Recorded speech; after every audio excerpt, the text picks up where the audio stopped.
Hello friends, welcome to Telugu drama web stories. మాధుర్యం తెలుగు స్టోరీలోకి వెళ్ళిపోదామా? సాయంత్రం 6 దాటింది. మహిమ వరండాలో కూర్చొని రేడియో వింటుంది. ఆనందరావు గారు బయటికి వెళ్ళారు. లలిత లోపల పని చేసుకుంటుంది. మహిమకు భయంగా ఉంది. విద్యాసాగర్ వస్తాడేమో అని. తల్లికి తండ్రికి అతనంటే ఇప్పటివరకు మంచి అభిప్రాయమే ఉన్నా తమ స్నేహం చనువు పెరిగే కొద్దీ అది ఎక్కడ వికటిస్తుందో అని చిన్న భయం. అప్పుడొచ్చిందా అమ్మాయి. గజ్జలు గల్ గల్ మని మోగించుకుంటూ, ఉంగరాల జుట్టు, నల్లగా ఉన్న నవ్వుతున్న కలగల ముఖం. మహిమమ్మగారు, ఇదిగో సాగర్ బాబు మీకు ఇది ఇమ్మన్నారు అంటూ ఒక ప్యాకెట్ అందించింది. అది అందుకుంటూ, నువ్వు అడిగింది మహిమ. నా పేరు దుర్గండి, వాళ్ళ ఇంట్లో పనిచేస్తుంటాను. మీరు పాటలు పాడతారమ్మా. మీరు పాటలు భలే పాడతారమ్మగారు అంది. నువ్వెప్పుడు విన్నావు దుర్గా? నవ్వుతూ అడిగింది మహిమ. మీరిక్కడ అరుగు మీద కూర్చొని రోజు పాడుతూ ఉంటారు కదా, నేను అక్కడ పని చేసుకుంటుంటే వినపడుతూ ఉంటాయి. బాగా నేర్చుకున్నాక సినిమాల్లో ట్రై చేయండి అంది గట్టిగా నవ్వుతూ. తను నవ్వుతూ, కూర్చో దుర్గా అంది మహిమ. అమ్మో, మా అమ్మగారికి తెలియకుండా వచ్చానమ్మా, వెళ్తాను, మళ్ళీ ఖాళీ దొరికినప్పుడు వస్తానులేండి అనేసి వెళ్ళిపోయింది దుర్గా. గబగబా రూమ్లోకి వెళ్ళి తలుపులు దగ్గరగా వేసి ప్యాకెట్ తెరిచింది మహిమ. దాంట్లో ఒక గ్రీటింగ్ కార్డ్, ఒక ఆడియో క్యాసెట్ ఉన్నాయి. ఆసక్తిగా క్యాసెట్ తీసి చూసింది. ఘంటసాల వారు గానం చేసిన దేశభక్తి గేయాలు, ప్రైవేట్ గీతాలు ఉన్న ఆడియో ఆల్బమ్ అది. దాంతోపాటు ఒక చిన్న లెటర్. ఓ పాటల పాప, ఈరోజు అమర గాయకుల ఘంటసాల గారి పుట్టినరోజు కూడా. ఘంటసాల తెలుగింటి గాయకులకు ఒక సంగీత పాఠశాల. ఎందుకంటే ఆయన గానామృతాన్ని ఎంతో ఇష్టంగా ఆస్వాదించగలిగే అదృష్టం మనకే దక్కింది. దక్షిణాది భాషలన్నిటిలో సుమారు 10,000కు పైగా పాటలు పాడటమే కాక ఎన్నో చిత్రాలకి సంగీతం దర్శకత్వం వహించి మధురమైన సంగీతాన్ని మనకి అందించిన మహానుభావులు. ఆయన పాడిన పాటలన్నీ ఎంతో హాయిగా ఉండి మనసుకి ఆహ్లాదాన్ని కలిగిస్తాయి. అలాగే ఆయన పాడిన ప్రైవేట్ గీతాలు కూడా నవరసాలు మిళితమై ఆహా అనిపిస్తాయి. అమ్మా సరోజినీదేవి, స్వాతంత్ర్యమే మా జన్మ హక్కుని చాటండి లాంటి దేశభక్తి గీతాలు వింటూ ఉంటుంటే నరాలు ఎంతో ఉత్తేజితమవుతాయి. తన గానం ద్వారా ఎంతోమంది కవుల గీతాలకి గుర్తింపు తెచ్చిన మహనీయులు ఈ శ్రీ ఘంటసాల వెంకటేశ్వరరావు గారు. కరుణశ్రీ గారు రాసిన పుష్ప విలాపం, కుంతి విలాపం పద్యాలను వింటూ ఉంటే కళ్ళు మాత్రమే కాదు, గుండె కూడా చెమర్చక మానదు. అలాగే మరవలేనురా ఓ పంచదార వంటి పోలీస్ వెంకటస్వామి, అత్తలేని కోడలు ఉత్తమురాలు లాంటి హాసస్ గీతాలు వింటూ ఉంటే నవ్వురాని ఆంధ్రుడు ఉండడు. ఇది నీకు చాలా ఇష్టమైన కలెక్షన్. ఈ పాటలు విని బాగా నేర్చుకుని నాకు పాడి వినిపిస్తావు కదూ. ఇవే కాక పాత పాటలన్నీ కూడా నేర్చుకో. సంగీతంలో ఆయన ఆశీర్వచనాలతో నీవు ఎదగాలని కోరుతూ నీ విద్య. Greeting card విప్పింది. తెల్లని కార్డుపై ఒక చిన్న వలయం, దాంట్లో చిన్న బొమ్మ, చెట్టు కొమ్మపై కువకువలాడుతున్న గువ్వల జంట. అది చేత్తో గీసిన రేఖాచిత్రం కాబట్టి జీవం తొణికెసలాడుతోంది. అద్భుతంగా ఉంది. లోపల అందంగా గుండ్రంగా ముత్యాలు పేర్చినట్టు విద్యాసాగర్ దస్తూరితో ఇలా ఉంది. ఒకరితో ఒకరిమై, ఒకరిలో ఒకరిమై, ఒకరికై ఒకరమై, ఒక్కటిగా జీవితాంతం సాగాలి మన ప్రయాణం. విద్యాసాగర్ అభిప్రాయం అర్థమైన మహిమ బొగ్గులోకి వెచ్చటి ఆవిళ్ళు వచ్చాయి. Thank you Vidya, thank you so much. ఈ అక్షరాలని గట్టిగా ముద్దు పెట్టుకుంది. మహిమ మనసు దూదిపింజమైపోయింది. ఆ క్యాసెట్ని, కార్డుని పుస్తకాలలో భద్రపరిచి బయటకు వచ్చేసింది. ఆ రోజు ఆదివారం. అప్పుడు స్నానం చేసి వచ్చి డ్రెస్ చేసుకుని తల దువ్వుకుంటున్నాడు సాగర్. సాగర్ బాబు హడావుడిగా వచ్చింది దుర్గా. ఏమిటి దుర్గా? మహిమమ్మ వచ్చింది మీకోసం. మహిమ మన ఇంటిగా? అమ్మ ఏం చేస్తోంది? పూజలో ఉన్నారులేండి, ఇంకో గంట పడుతుంది. పైకి తీసుకురా అంటూ హడావుడిగా కుర్చీలు 2 వెనక వైపు బాల్కనీలో వేశాడు. మహిమ వచ్చింది. ఎప్పటిలా కాక ముఖం వాడిపోయి ఉంది. ఏం మహిమ, ఏమైందిరా అలా ఉన్నావు? ఒంట్లో బాగలేదా? ఆదుర్దగా అడిగాడు. బదులుగా చేతిలోని కవర్ అందించింది. దాంట్లోంచి ఓ కాగితాన్ని బయటకు లాగాడు. మహిమకు ఎవరో రాసిన లవ్ లెటర్ అది. లవ్ లెటర్ అనడం తప్పు. ఆ ఉత్తరం నిండా మహిమను నిలువెల్లా అసభ్యంగా వర్ణిస్తూ రాశాడు. ఆమె మీద తనకున్న కోరికను వెలగగక్కాడు. చదువుతుంటే విద్యాసాగర్ ముఖం ఎరుపెక్కింది. ఆవేశంతో ముక్కుపూటలు పొంగాయి. ఎవడు వీడు? ఉద్రేకాన్ని అణుచుకుంటూ తగ్గు స్థాయిలో తీవ్రంగా అడిగాడు. సురేష్ అని సెకండ్ ఇయర్ స్టూడెంట్.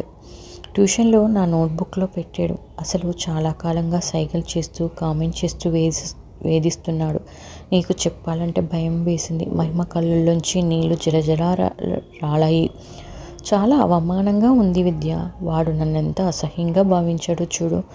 నేను నీ స్నేహితురాలు. నా కోసం వాడిని కంట్రోల్ చేయి ప్లీజ్. నేను బుద్ధి చెప్పి ఉండేదాన్ని, కానీ ఆడపిల్లను అల్లరైపోతాను. అది బయటికి పొక్కితే మా నాన్న నా చదువు మానిపించేస్తారు. ఛా, ఏడవకురా.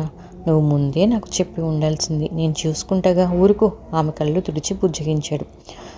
దుర్గ తెచ్చిన ఐస్ వాటర్ మహిమతో తాగించి కాఫీ కప్పు చేతికిచ్చాడు. వేడి వేడి కాఫీ తాగాక మహిమ కొంచెం కుదిరపడింది. అతనికి అంతా చెప్పేశాక మనసు తేలికపడింది. నేను వెళ్తాను విద్య. ఆంటీ అంకుల్ లేరా అంది లేస్తూ. డాడీ టూర్లో ఉన్నారు, రేపు వస్తారు. మమ్మీ పూజలో ఉంది. నువ్వు ప్రశాంతంగా ఇంటికి వెళ్ళి రిలాక్స్ అవ్వు అని కింద గేట్ వరకు వచ్చి సాగనంపాడు. ఆ మన్నాను ట్యూషన్ అయ్యాక ఇంటికి బయలుదేరాడు సురేష్. కను చీకటి పడుతూ ఉంది. ఓ ఫర్లాంగ్ దూరంలో ఎదురు వచ్చి ఆపారు విద్యాసాగర్, అతని క్లోజ్ ఫ్రెండ్ రవిశంకర్. ఏమిటిది, మీకేం కావాలి? రోషంగా అన్నాడు సురేష్. మహిమకు అలాంటి లెటర్ రాస్తావురా ఈడియట్? సురేష్ షర్ట్ కాలర్ పట్టుకుని ఆవేశంగా అడిగాడు విద్యాసాగర్. ఏం, నిన్ను పంపిందా నా మీదికి ఆ దొంగ మొహంది? ఎస్, అది నాకు కావాలి. మధ్యలో నువ్వెవడివిరా? ఉక్రోషంగా తిరగబడ్డాడు సురేష్. అంత ఆవేశంగా కలపడ్డాడు విద్యాసాగర్. నువ్వు అలా అంటావురా ఒక ఆడపిల్లని? ఎంత అసహ్యంగా రాసావురా దరిద్రుడా! చంపేస్తానేమనుకుంటున్నావు? ఏరా అంత పౌరుషం వచ్చింది? అది నీ పెళ్ళామా? ఆమె నా కాబోయే భార్య. మహిమ నా ప్రాణంరా, ఈగవలెనా సహించను అని గట్టిగా చెంప మీద కొట్టాడు విద్యాసాగర్. నన్నే కొడతావారా? విద్యను ఒక్కతోపు తోశాడు సురేష్. విద్య వెళ్ళి ఓ బండరాయి మీద పడ్డాడు.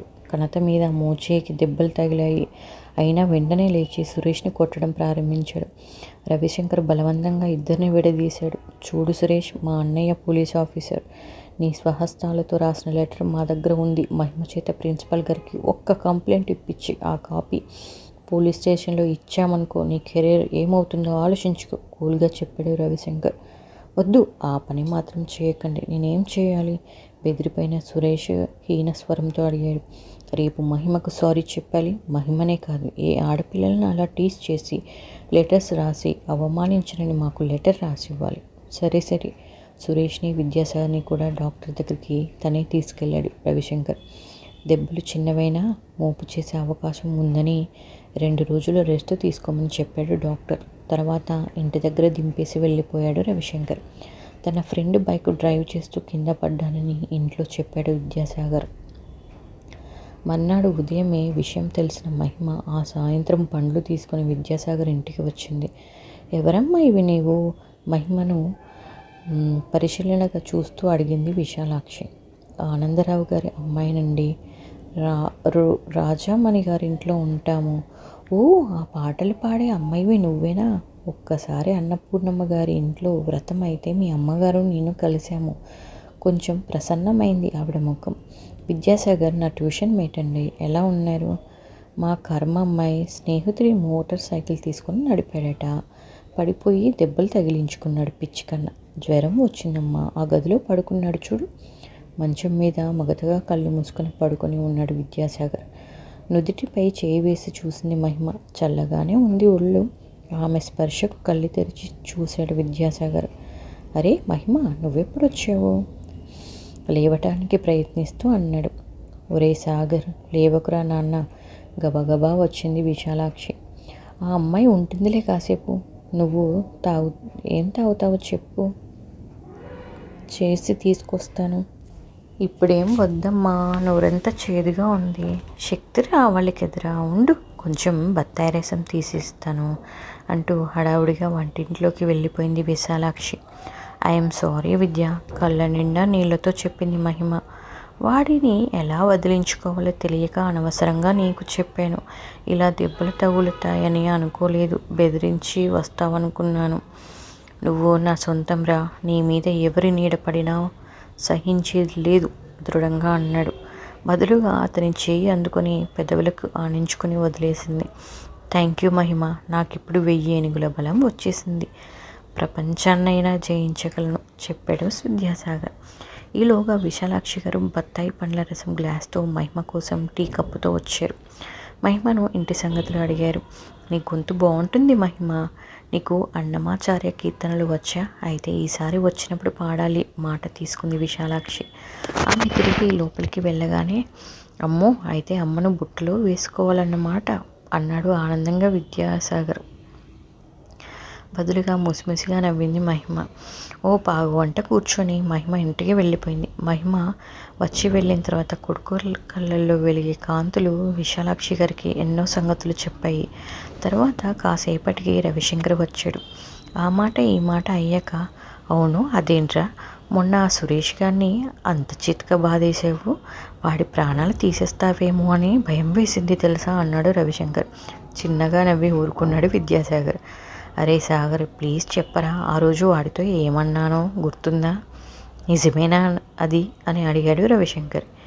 Yes Ravi, I am very serious. Mahima నా ప్రాణం. I am in love with her. కళ్ళు పెద్దవి చేసి చూశాడు రవిశంకర్. సాగర్, అంటే ఆ అమ్మాయిని పెళ్లి చేసుకుందామనే? ఒరే ఫుల్, ప్రేమించేది పెళ్లి చేసుకోవడానికే కదరా. వీలవుతుందా? మీ ఇంట్లో ఒప్పుకుంటారా? తెలియదు, బహుశా ఒప్పుకోరు. మరి ఎలా? అరే పెళ్ళికి ఇంకా చాలా టైం ఉందిరా. నా డిగ్రీ అవ్వాలి, ఎంకామ్ చేయాలి, ఉద్యోగం రావాలి. ఈలోగా మహిమ డిగ్రీ పూర్తవుతుంది. తనకు కూడా చాలా బాధ్యతలు ఉన్నాయి. నాకు జాబ్ రాగానే తనని పెళ్లి చేసుకుని ఆ బాధ్యతలు పంచుకుంటాను. మరి పెద్దవాళ్ళు? అమ్మ పైకి కఠినంగా కనిపించినా నేనంటే చెప్పలేనంత ప్రేమ. అమ్మ ఒప్పుకుంటుందనే నా నమ్మకం. నాన్నగారు మాత్రం ఖచ్చితంగా ఒప్పుకోరు. అంతస్తులు, తారతమ్యం భరించలేరు. ఇంకా టైం ఉందిగా, అప్పటికీ ఒప్పించగలనని అనుకుంటున్నాను. కానీ పెళ్ళంటూ చేసుకుంటే మహిమని ఈ విషయం ఇంతవరకు తనతో డిస్కస్ చేయలేదు. నా పరీక్షలు కాగానే మాట్లాడదామని అనుకుంటున్నాను. వెరీ గుడ్, కంగ్రాట్స్ రా. మహిమ చాలా మంచి అమ్మాయి. మేమంతా ఉన్నాం నీ వెనుక. గో హెడ్ భుజం తట్టాడు రవిశంకర్. అవునరా, నువ్వు లేకుండా ఈ పని కానే కాదు. అందుకే ముందు పరీక్షలు బాగా రాయాలి. రేపటి నుంచి సీరియస్గా చదువు సాగించాలి. ఓకే? సరేరా, తప్పకుండా. ఇదండి ఈరోజు స్టోరీ. మళ్ళీ నెక్స్ట్ ఎపిసోడ్లో కలుద్దాం. ప్లీజ్ మన ఛానల్ని లైక్ చేయండి, సబ్స్క్రైబ్ చేసుకోవడం మాత్రం మర్చిపోవద్దు.